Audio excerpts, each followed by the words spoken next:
Hello mga kananay! For today's video, gagawa po tayo ng isang recipe na inihaw pero hindi po kailangan ng at mapapakamay ka talaga sa sarap. Ayan po, napakalambot po ng ating manok. Dadagdagan pa ng ating sausawan na napakasarap.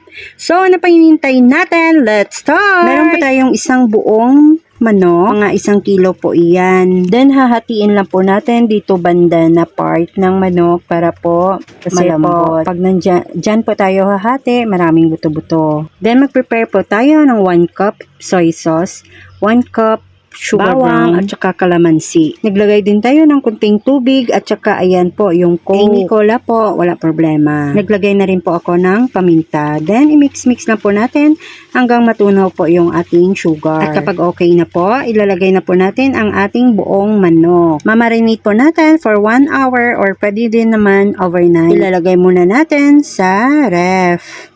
So, after 1 hour, hahanguin na muna natin siya dyan. Set aside na muna natin. Then, pipigain po natin yung kalamansi. At mag-prepare na po tayo ng ating kawali. Ilalagay na natin yung ating marinated sauce. Then, kukunin po natin yung mga naglulutang na ganyan. And, ilagay na po natin ang ating manok.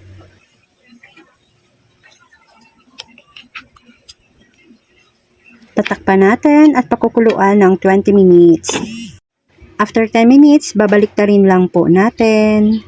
Ayan po, nabaliktad na po natin. Tatakpan na po natin ulit at pakukuluan ng 10 minutes. After 10 minutes, hahanguin na po natin. Ayan po, hindi pa po yan luto. At lagyan po natin ng konting cornstarch para po lumapot po ang ating sauce. Then, sasalain po natin at ayan na po. So, mag-prepare na rin po tayo ng kawali. Lagyan po natin ng mantika. Konting mantika lang po. At ayan po, ipa-fry po natin siya. Tapos po yung sauce po, ayan po, brush lang po natin dyan. Nako, nakakatakam talaga.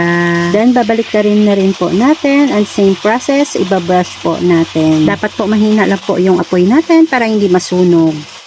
Ayan po, balik nyo lang po para po masarap. Saka brush lang din. Super yummy. At ayan na po.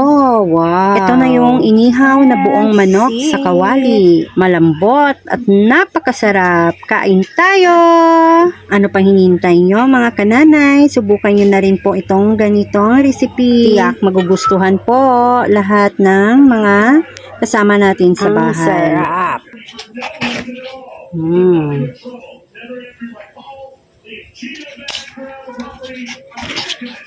Isasawsaw natin sa ating sauce. Kain po tayo mga kananay. Ang sarap-sarap. Mga kananay, kung nagustuhan niyo po ang aking video, please like, follow, and share. Salamat sa panonood.